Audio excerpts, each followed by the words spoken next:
રાજકોટના અયોધ્યા ચોક ખાતે આવેલ વેસ્ટગેટ 2માં 601 ઓફિસ ખાતે એચએલ ગ્રુપ કંપનીઝની કોર્પોરેટ ઓફિસનું ગ્રાન્ડ ઓપનિંગ સમારોહ યોજવામાં આવ્યો હતો, જે કંપની આઈટી, એજ્યુકેશન અને પોલિટિકલ સહિત મલ્ટિપલ ટાસ્કિંગ વર્ક પર કામ કરે છે. ત્યારે ગુજરાતના ડોક્ટર હિરેન ઘેલાણી દ્વારા મહારાષ્ટ્ર તેમજ ગુજરાત માટે દરેક વોટરને વિધાયક અને મેમ્બર ઓફ પાર્લામેન્ટ સાથે લાઈવ કનેક્ટ રાખવા ઇલેક્શન સ્ટ્રેટેજિક પ્લાનિંગ તૈયાર કરવામાં આવ્યો છે, જેનું સંચાલન રાજકોટ ઓફિસ ખાતેથી ઉદ્ઘાટન સાથે કરવામાં આવ્યું છે. જે રાજકોટ ઓફિસ ઉદ્ઘાટન સમયે રાજકોટ અને સૌરાષ્ટ્રના રાજકીય આગેવાનો અને ઉદ્યોગપતિઓએ હાજરી આપી હતી. Doctor Hiren Gelani, HL group of companies, Westgate 2 Madhapar circle પાસે કોર્પોરેટ ઓફિસનું આપણે ઓપનિંગ કરેલું છે.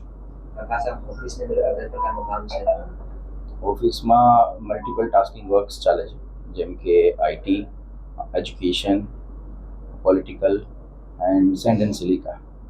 ખાસ પોલિટિકલ એડવાઇઝર તરીકે આપ કામ કરો છો. ખાસ મહારાષ્ટ્રમાં પણ જવાબદારી સોંપવામાં છે. ખાસ ખૂબ સારું રિઝલ્ટ આવ્યું છે. તેના મુખ્યમંત્રીએ પણ આપણી પ્રશંસા કરી. જવાબદારી હતી અને મુખ્યમંત્રીએ જે પ્રશંસા કરી છે આપણે કેવું? જી. મહારાષ્ટ્રમાં કોઈ પણ રાષ્ટ્ર નિર્માણ માટે જ્યારે આપણે ભાગીદાર બનતા હોય ત્યારે આપણી જે આવડત હોય એ આવડતને જો આપણને એન્હાન્સ કરવાનો ચાન્સ મળતો હોય તો એ આવડતના એન્હાન્સમેન્ટ માટે મહારાષ્ટ્રની એક જવાબદારી રૂપે મને કામ સોંપવામાં આવ્યું હતું, જે હતું પોલિટિકલ એડવાઇઝર તરીકે, જેમાં હર એક બૂથ ઉપર બૂથ મેપિંગ કરવું, એટલે કે બૂથ ઉપર એક કેપ્ટનને જવાબદારી આપવી.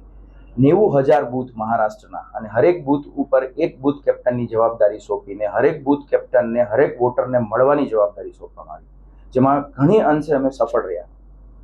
લાડલી બહેનાઓ જેવી યોજનાઓ કે જે લાડલી બહેના જેવી યોજનાઓને લાભાર્થીઓ સુધી પહોંચવાની રણનીતિ ઘડી, એ રણનીતિના કારગર પરિણામ અમારી પાસે સમક્ષ આવ્યા. તો આ બધાનો સરવાળો કરીને આ ભવ્ય જીત મળી છે. બધા કાર્યકર્તાઓની મહેનત સિવાય ક્યારેય જીત હોતી નથી.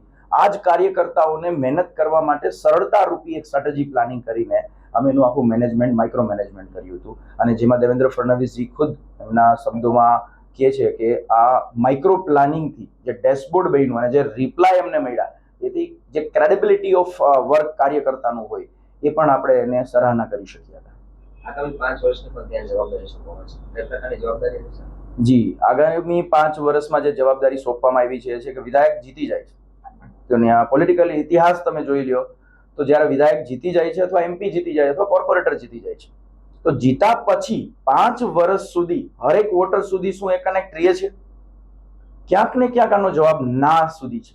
કેમ કે 20% વોટર જ એવા હોય છે જે વિધાયકની આજુબાજુમાં હોય અને એમને રોજ મળતા હોય છે.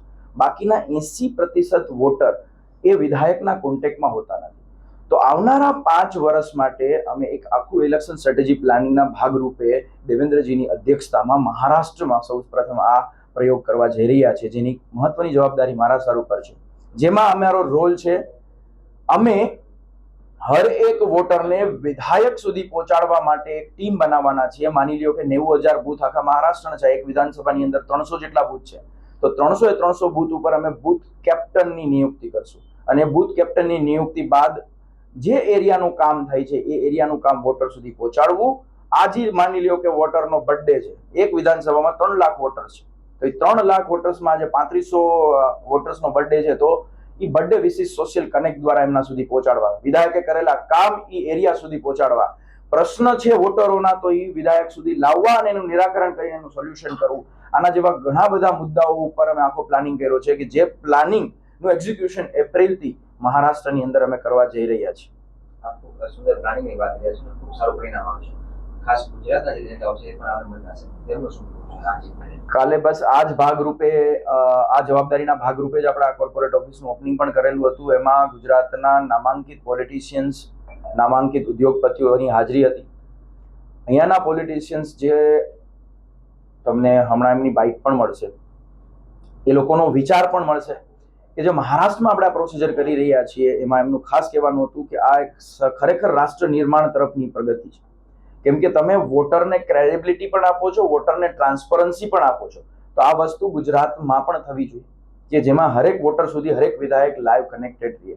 આ કોઈ પોલિટિકલ પોઈન્ટ છે જ નહીં, આ કોઈ એવું વિધાયકને વોટર સાથે રાખવાનો વાત છે જ નહીં. આ એક ડેવલપમેન્ટનો સિનારીઓ છે, જે કાલ સવારે 5 વર્ષ સુધી કયા વિધાયકે કેટલું કામ કર્યું છે એ વોટર સુધી પહોંચાડવાની આ પ્લાનિંગ છે, જેમાં ઘણા બધા પોલિટિશિયન્સે પોતાના વ્યૂઝ આપ્યા અને એમ પણ કીધું છે કે અમારા ગાઈડન્સમાં, એટલે કે એમનું પણ આપણે ગાઈડન્સ લેવાના છીએ, એમના પણ નિર્ણયો લેવાના છીએ અને આ પ્રોડક્ટ્સને ખૂબ સારી રીતે આગળ વધારી શકીએ એવા પ્લાનિંગ અમે કરવાના છીએ.